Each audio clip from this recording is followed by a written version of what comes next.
বিমানবন্দর economic zone সহ দক্ষিণ পশ্চিমের 10 প্রকল্পে স্থবিরতা, বাড়ছে না বিনিয়োগ, নতুন করে যাচাই বাছাই কমছে কাজের গতি, দাবি বিভাগীয় কমিশনারের। কুষ্টিয়া সীমান্তে ভারতের কাছে হারানো জমি ফেরত পাচ্ছে বাংলাদেশ, বুঝিয়ে দেওয়া হবে প্রকৃত মালিকদের। খুশি সীমান্তবর্তীরা, বেনাপোল ইমিগ্রেশনে বাড়তি সতর্কতা।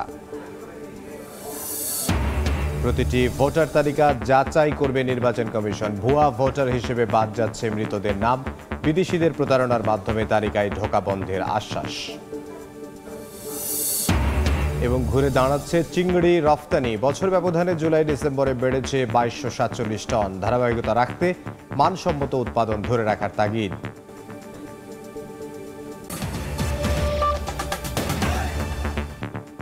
আমন্ত্রণ সময় সংবাদের নিয়মিত আয়োজন বিভাগীয় সময়ে, থাকছে সপ্তাহের 7 দিন ভিন্ন ভিন্ন বিভাগের সংবাদ নিয়ে। আজ থাকছে খুলনা বিভাগ, সঙ্গে আছে আমি ইমদাদুল হক।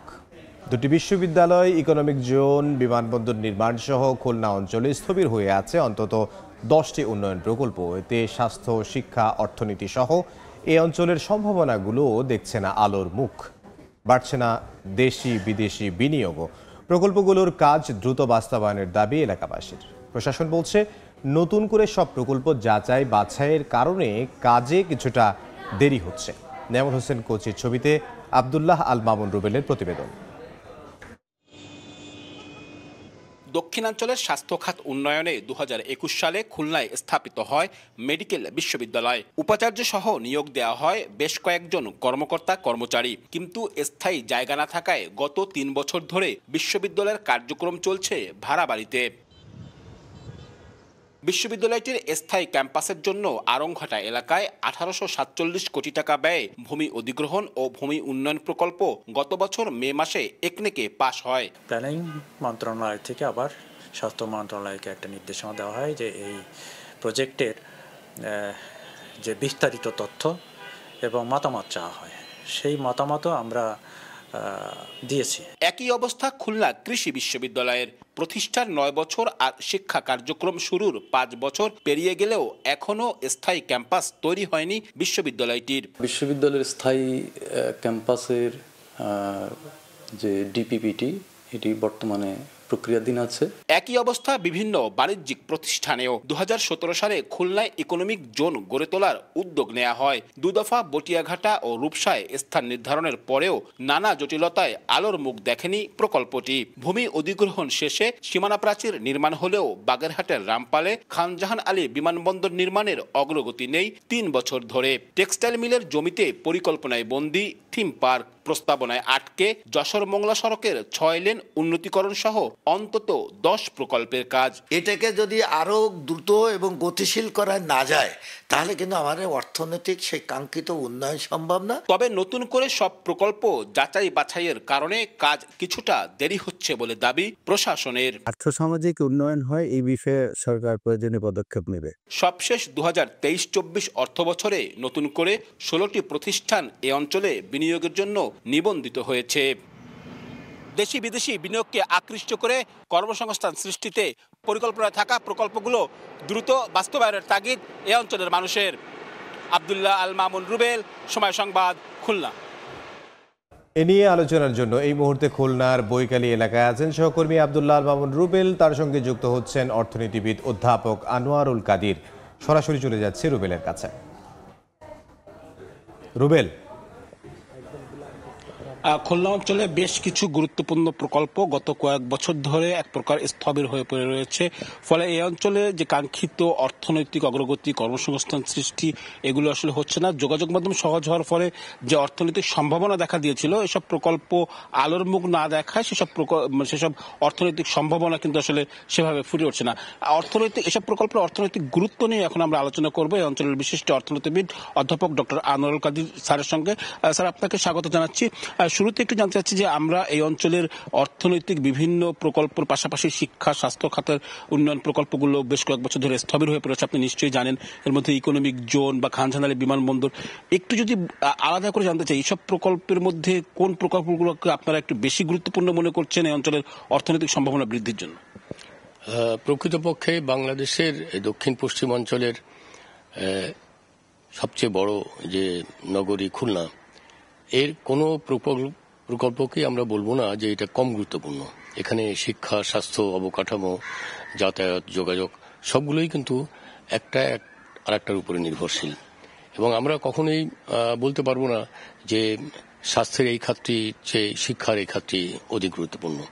বলে আমি মনে করি যে মোংলা বন্দর কে আরো বেশি গতিশীল করা, এবং মোংলা বন্দরকে ঘিরে এখানে অনেকগুলি ইকোনমিক জোন আমরা তো খুলনায় প্রকল্প গ্রহণ করা হয়েছিল অতীতে, এবং যখন পদ্মা সেতু নির্মিত হলো তখন একটা সম্ভাবনার একটা দরজা উন্মুক্ত হয়ে গিয়েছিল খুলনার জন্য। এবং আমরা যদি পদ্মা সেতুর এই অবকাঠামোটাকে পুরোপুরিভাবে ব্যবহার করতে চাই খুলনা অঞ্চল, বিশেষ করে দক্ষিণ পশ্চিমাঞ্চলের জন্য, তাহলে আমাদের এখানকার ইকোনমিক জোনগুলোকে সক্রিয় করা দরকার। এবং অনেক সময় দেখা যায় কি, ইকোনমিক জোন যে দুটো নেওয়া হয়েছিল খুলনায়, দাকুব এবং বটিয়াঘাটাতে, এই দুটো স্থবির হয়ে পড়ে আছে। এখানকার কৃষি বিশ্ববিদ্যালয় যেটা শুরু হয়েছিল অনেক দিন আগে, সেটার জমি অধিগ্রহণ করার বাহানা তুলে এটা স্থবির হয়ে পড়ে আছে। তারপরে এখানে একটি পোস্ট গ্রাজুয়েট মেডিকেল কলেজ স্থাপিত হওয়ার শুরু হয়ে গেছে এবং এটা তৈরি হচ্ছে, কিন্তু এটাও স্থবির হয়ে পড়ে আছে। আমরা এক এক করে প্রত্যেকটা জায়গা যখন দেখি, এমনকি আমরা এই খুলনাতে দীর্ঘদিন থেকে আমাদের এইখানে একটা আইটি পার্ক করার কথা ছিল, এবং এটা দীর্ঘদিন থেকে আমরা সংগ্রামও করে এসেছি সেজন্য, এবং এটা অত্যন্ত চমৎকার একটা জায়গা আইটি পার্কের জন্য, একটা রয়েছে খুলনা একেবারে কেন্দ্রস্থলে, এটাও বন্ধ হয়ে গেছে। ইদানিং নভ থিয়েটার করার যে জায়গা প্রকল্প ছিল, জায়গা নেওয়া হয়েছে এবং এটা অনেক দূর এগিয়েও গিয়েছিল, হঠাৎ করে শোনা গেল যে এটা বাতিল হয়ে যাচ্ছে। এইগুলো আমরা মনে করি যে একটা বৈমাত্রীয় সুলভ একটা আচরণ খুলনার জন্য, এবং খুলনার জনমানুষের, বিশেষ করে খুলনার ছাত্রছাত্রী, প্রশিক্ষণার্থী, শিক্ষার্থী, এদের জন্য এবং আগামী প্রজন্মের জন্য যে একটা নতুন খুলনা আমরা চাচ্ছি, একটা বৃহত্তর খুলনা আমরা চাচ্ছি, এখানে নতুন কর্মসংস্থানের যে জায়গাগুলো সৃষ্টি হওয়া উচিত, যেগুলো বিশেষ করে আমাদের এটা তো একটা শিল্পাঞ্চল ছিল, এখানে এই শিল্পাঞ্চলটাও স্থবির হয়ে পড়ে আছে। জানতে চাচ্ছিলাম যে এই প্রকল্পগুলো স্থবির হয়ে রয়েছে, এটি আসলে কারণ কি মনে করছেন? এদিকে আসলে রাজনৈতিক দূরদর্শিতা বা স্থানীয় জনগণের মানে চাহিদা আসলে পূরণ করতে পারছে না নাকি? এখানে মূলত এর কারণ যদি আমরা যদি বলি, তাহলে বুঝতে হবে যে এর মধ্যে কোনো একটা দুরভিসন্ধিমূলক একটা বিষয় আছে। অর্থাৎ আমি যদি একেবারে নির্মোহভাবে যদি আমি বলি, আমি বাংলাদেশের মানুষ, কিন্তু বাংলাদেশকে একটা সার্বিকভাবে একটা ইউনিট হিসেবে যদি আমরা চিন্তা করি, তাহলে মানে অর্থনৈতিক সম্ভাব্যতা যে সমস্ত বিষয়ের উপরে নির্ভরশীল, প্রত্যেকটা বিষয় কিন্তু খুলনায় রয়েছে, এবং এই সম্ভাব্যতাগুলোকে যদি আমরা কাজে লাগাতে না পারি, তাহলে সার্বিকভাবে কিন্তু বাংলাদেশেরই ক্ষতি। ফলে আমি মনে করি যে খুলনার যে প্রকল্পগুলো নেওয়া হয়েছিল, সমস্ত প্রকল্পগুলো অত্যন্ত দ্রুততার সাথে বাস্তবায়ন করা দরকার। আপনি মোংলা বন্দরের কথা বলছিলেন এবং পাশে একটি বিমানবন্দর নির্মাণ প্রকল্প নেওয়া হয়েছিল, যেটির সীমানা প্রাচীরও করা হয়ে গিয়েছে। এই অবস্থায় এটির আসলে ভবিষ্যৎ কি দেখছেন আপনি? আমি এই যে খুলনায় রামপালের যে বিমানবন্দরটি যেটা করা হয়েছিল, এবং এটার সীমানা প্রাচীর করা হয়েছে, এবং দীর্ঘদিন থেকে যেহেতু একটা পোর্ট রয়েছে, সেখানে একটা বিমানবন্দর অত্যন্ত প্রয়োজন, কারণ পোর্টের সাথে কানেক্টিভিটিটা যেমন নদীর সাথে দরকার, সমুদ্রের সাথে দরকার, বিমানের সাথেও তেমনি দরকার, রাস্তার সাথেও তেমনি দরকার। বিমানবন্দরটা কেন এইভাবে ফেলে রেখে দেওয়া হয়েছে, প্রায় 3 দশক ধরে একই অবস্থা পড়ে আছে, এটাও আমি একই রকমভাবে বলবো। দর্শক, যেটি আমরা বলছিলাম যে এই অঞ্চলের যে বিভিন্ন প্রকল্পগুলোর অর্থনৈতিক যে গুরুত্ব রয়েছে, সেসব গুরুত্ব বিবেচনা করে দ্রুত প্রকল্পগুলো বাস্তবায়নের কথা বলছেন এখানকার অর্থনীতিবিদরা। তো আমার কাছে এই ছিল খুলনা থেকে এই অঞ্চলের অর্থনীতির সম্ভাবনা নিয়ে যে আলোচনা, তার সবশেষ। খুলনা থেকে যোগ দিয়েছিলেন সহকর্মী আব্দুল্লাল মামুন রুবেল, এবং তার সঙ্গে ছিলেন অর্থনীতিবিদ আনোয়ারুল কাদির। ঘুরে দাঁড়াতে শুরু করেছে দক্ষিণ পশ্চিমাঞ্চলের চিংড়ি রফতানি খাত। চলতি অর্থবছরের প্রথম 6 মাসে রফতানি বেড়েছে গত অর্থবছরের একই সময়ের চেয়ে 2247 মেট্রিক টন। ধারাবাহিকতা ধরে রাখতে মানসম্মত উৎপাদন ও রফতানি খাতে বিশেষ নজর দেওয়ার আহ্বান ব্যবসায়ীদের। আব্দুল হালিমের ছবিতে বেল্লাল হোসেন সজলের রিপোর্ট। বিগত কয়েক বছরের খরা কাটিয়ে ঘুরে দাঁড়াতে শুরু করেছে দক্ষিণাঞ্চলের অর্থনীতির অন্যতম চালিকা শক্তি চিংড়ি রফতানি খাত। মৎস্য পরিদর্শন ও মান নিয়ন্ত্রণ দফতর FIQC এর তথ্য বলছে 2024-25 অর্থ বছরের প্রথম 6 মাসে দক্ষিণাঞ্চল থেকে চিংড়ি রফতানি হয়েছে 11,318 মেট্রিক টন, যা 2023-24 অর্থ বছরের একই সময়ের তুলনায় 2,247 মেট্রিক টন বেশি। টাকার অঙ্কে রফতানির পরিমাণ প্রায় 400 কোটি টাকা। তবে বিষয়টি এখনো বড় করে দেখছেন না রফতানিকারকরা। ঊর্ধ্বগতির ধারাবাহিকতা বজায় রাখতে বহির্বিশ্বে বাজার তৈরি, বিভিন্ন মেলায় অংশগ্রহণ ও মানসম্মত চিংড়ি উৎপাদন বাড়াতে কার্যকরী পদক্ষেপ নেওয়ার আহ্বান তাদের। ইউরোপ, আমেরিকাতে আমাদের প্রচারণা বৃদ্ধি করতে হবে। কোরিয়া, চায়না একটা নতুন মার্কেট তৈরি হয়েছে। কোয়ালিটি পণ্যটা না দিলে আমি তো আবার এই বাজার হারায় ফেলবো। আমেরিকার মার্কেটে আমাদের তেমন কোনো মাছ চায় না। এই জায়গাটাও চেষ্টা করতে হবে কিভাবে আমরা যেতে পারি। রফতানি বাড়াতে উৎপাদন বৃদ্ধির প্রয়োজনীয়তার কথা বলছেন ব্যবসায়ীরাও। এজন্য চাষিদের আর্থিক প্রণোদনা সহ আলাদা চিংড়ি জোন তৈরির দাবি তাদের। আর মৎস্য বিভাগ বলছে রফতানি বাড়াতে নতুন উদ্যোক্তা তৈরির বিকল্প নেই। ইকোনমিক জোন করে দেওয়া হোক। খুলনায় আর একটা কক্সবাজার, চিংড়ি হবে, সাদা মাছ হবে, সরকার নিরাপত্তা রাখবে, ইলেকট্রিসিটি রাখবে, রোডের ব্যবস্থা রাখবে, তাহলে সেখানে ফরেন ইনভেস্টর আসবে। উচ্চ ফলনশীল জাত চিংড়ির ভেনামি, এটার অনুমোদন সরকার দিয়েছে। পোনা উৎপাদনের পারমিশন দিয়েছে হ্যাচারির সাথে সাথে এর খাবার তৈরিও যদি কোনো উদ্যোক্তা এগিয়ে আসতে চায় ফিড ইন্ডাস্ট্রি করতে, সেই পারমিশনও কিন্তু সরকার দিয়ে রাখছে। চিংড়ি জোন ঘোষণা করা যায়, তাহলে আমাদের চাষের জায়গাগুলোতে সরকারি পলিসি নিতেও সুবিধা। মৎস্য বিভাগের তথ্য মতে 2017-18 অর্থ বছরে খুলনা থেকে চিংড়ি রফতানি হয় 25,530 মেট্রিক টন, ক্রমাগত কমে সবশেষ অর্থ বছরে যার পরিমাণ ছিল 15,450 মেট্রিক টন। বেলাল হোসেন সজল, সময় সংবাদ, খুলনা। সরকারের বিদেশে পাচার করা 26 লাখ কোটি টাকা দেশে ফিরিয়ে জনগণের কল্যাণে কাজে লাগাতে হবে বলে মন্তব্য করেছেন জামায়াতে ইসলামের আমির ডক্টর শফিকুর রহমান। সকালে মাগুরার নোমানী উদ্যানে এক সভায় তিনি এ মন্তব্য করেন। এ সময় জামায়াতে ইসলামের নেতৃত্বে আগামী দিনে একটি সাম্যের বাংলাদেশ গঠন করা হবে বলে আশ্বাস দেন তিনি। বাংলাদেশের গত 15-15.5 বছরে 26 লক্ষ কোটি টাকা বাংলাদেশ থেকে তারা চুরি করে বিদেশে পাচার করেছে। এই সব টাকা জাল ফেলে তন্ন তন্ন করে খুঁজে বাংলাদেশে ফেরত আনতে হবে। আহত পঙ্গু ভাই বোনদেরকে কথা দিচ্ছি, তোমাদের স্বপ্নের সেই সাম্যের বাংলাদেশ গড়ার জন্য আমরা অঙ্গীকারবদ্ধ। এতে যদি আরো বছর লাগে অপেক্ষা করতে রাজি আছি, কিন্তু লড়াই ছেড়ে দেব না। কমিশনার অবসরপ্রাপ্ত ব্রিগেডিয়ার জেনারেল আবুল ফজল মোহাম্মদ সানাউল্লাহ বলেছেন, প্রতিটি ভোটার তালিকা যাচাই করবে নির্বাচন কমিশন। সকালে খুলনায় এক কর্মশালায় প্রধান অতিথির বক্তব্যে তিনি একথা জানান। এ সময় তিনি আরও বলেন, বিদেশিদের প্রতারণার মাধ্যমে ভোটার তালিকায় ঢোকার প্রবণতা গত কয়েক বছরে অনেক বেড়েছে, যা বন্ধ করতে আরও সক্রিয় ভূমিকা রাখবে কমিশন। এছাড়াও ভুয়া ভোটার হিসেবে এবার বাদ যাচ্ছে মৃতদের নাম।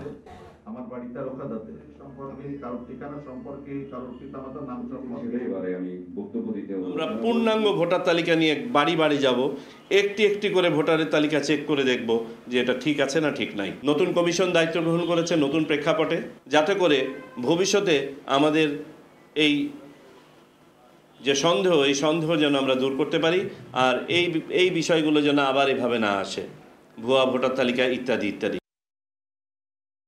নির্মাণের 7 বছরেও চালু হয়নি চুয়াডাঙ্গার ভূগর্ভস্থ পানি শোধনাগার।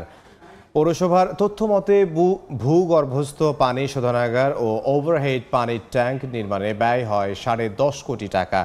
শোধনাগারটি চালু না থাকায় নষ্ট হচ্ছে বিভিন্ন যন্ত্র, স্টাফ কোয়ার্টার ও ভবন ব্যবহারের অনুপযোগী হয়ে পড়েছে।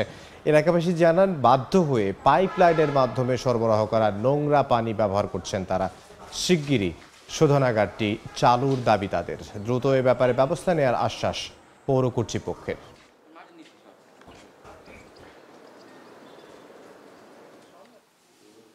অবৈধ স্থাপনার কারণে সময় বাড়িয়েও বিষখালী নদী পুনঃখনন শেষ করতে পারছে না বাগেরহাট পানি উন্নয়ন বোর্ড। ফসলি জমি চাষাবাদে দ্রুত খাল খনন শেষ করে পানি প্রবাহ স্বাভাবিক করার দাবি এলাকাবাসীর।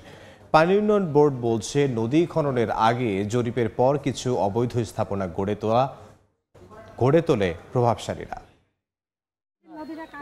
বাগেরহাটের মোড়লগঞ্জ ও কচুয়া উপজেলা দিয়ে বয়ে যাওয়া এক সময়ের খরস্রোতা বিষখালী নদী দীর্ঘদিন খননের অভাবে ক্রমেই ভরাট হয়ে যায়। পানির অভাবে ফসলি জমিতে সেচের সংকট দেখা দিলে আর্থিকভাবে ক্ষতিগ্রস্ত হয় সেখানকার মানুষ। এলাকাবাসীর দাবির প্রেক্ষিতে 2019 সালে নদীটি পুনঃখননে জরিপ কাজ শুরু করে পানি উন্নয়ন বোর্ড। 2023 সালে দরপত্র আহ্বানের মাধ্যমে প্রায় 24 কিলোমিটার নদী খননের উদ্যোগ নেওয়া হয়। নির্ধারিত সময়ে বেশিরভাগ জায়গা খনন করা হলেও দুই উপজেলার সীমান্তবর্তী রামচন্দ্রপুর ও সাগরকাঠি এলাকায় কয়েকটি স্থাপনার কারণে খনন কাজ বাধাগ্রস্ত হয়। এতে মাত্র 1 কিলোমিটার খননে আরো 6 মাস সময় বাড়ানো হয়। দুই একটা ব্যক্তির কারণে সেই খননটা আর কি ব্যাহত হচ্ছে। আমরা চাই তো এই সমস্ত সব উচ্ছেদ করে দিতে, যেগুলো অবৈধ আছে। তবে ক্যামেরার সামনে কথা না বললেও মুঠোফোনে অভিযুক্ত আবুল বাশার দাবি করেন, কেনা জমিতে নদী খনন করলে ক্ষতিপূরণ দিতে হবে তাকে। আমার পরকীয়ত সম্পত্তি যদি সরকার নেয় তাহলে আমাকে ক্ষতিপূরণ দিতে হবে, তাছাড়া আমি তাদেরকে জমি দেব না। নির্দিষ্ট সময়ের মধ্যে অবৈধ স্থাপনা সরিয়ে নেওয়া না হলে আইন অনুযায়ী উচ্ছেদ সম্পন্ন করে খনন করা হবে জানিয়েছে পানি উন্নয়ন বোর্ড। পুনরুদ্ধার কাজ চলমান আছে এবং আশা করছি এই পয়েন্টেও আমরা তাকে সরিয়ে আমরা কাজটি ঠিকমতো করতে পারব। বিষখালী নদীর প্রায় 24 কিলোমিটার নদী পুনঃখননে ব্যয় ধরা হয়েছে প্রায় 45 কোটি টাকা। ইতোমধ্যে 90% কাজ শেষ হয়েছে। সময় সংবাদ, বাগেরহাট। সময় আরও একবার। পেঁয়াজ আবাদের ভরা মৌসুমে ঝিনাইদহের শৈলকুপায় দেখা দিয়েছে সার সংকট।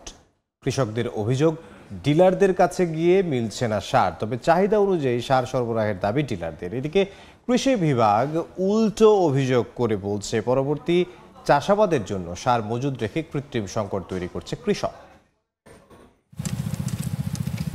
মাঠের পর মাঠ চাষ হচ্ছে পেঁয়াজ, কোনো ক্ষেতে চারার পরিচর্যা চলছে, আবার কোনো ক্ষেতে রোপণে ব্যস্ত কৃষক। কৃষি বিভাগের তথ্য মতে চলতি মৌসুমে ঝিনাইদহের শৈলকুপায় 12,000 হেক্টর জমিতে পেঁয়াজ আবাদ হওয়ার কথা, তবে দেখা দিয়েছে সার সংকট। ডিলারের কাজ করলি যে সার নেই, সার আসতে দেরি আছে। তবে চাহিদা অনুযায়ী সার সরবরাহ চলছে জানান ডিলাররা। আর কৃষি বিভাগের উল্টো অভিযোগ, কৃষক পরবর্তী চাষাবাদের জন্য সার মজুদ রেখে কৃত্রিম সংকট তৈরি করছেন। যে বরাদ্দ পাচ্ছে ওই বরাদ্দই হয়ে যায়, যদি সার কৃষক ঠিক মতো সুষম সার দেয়। সার আসতেছে, আমরা উপসহকারী কৃষি অফিসারকে ওখানে বসিয়ে রেখে ন্যায্য মূল্যে সার বিক্রয় নিশ্চয়তা করতেছে। কৃষি বিভাগের তথ্য মতে শৈলকুপায় ইউরিয়া, টিএসপি, ডিওপি সহ রাসায়নিক সারের চাহিদা 8,000 মেট্রিক টন। লোটাস রহমান সোহাগ, সময় সংবাদ, ঝিনাইদহ।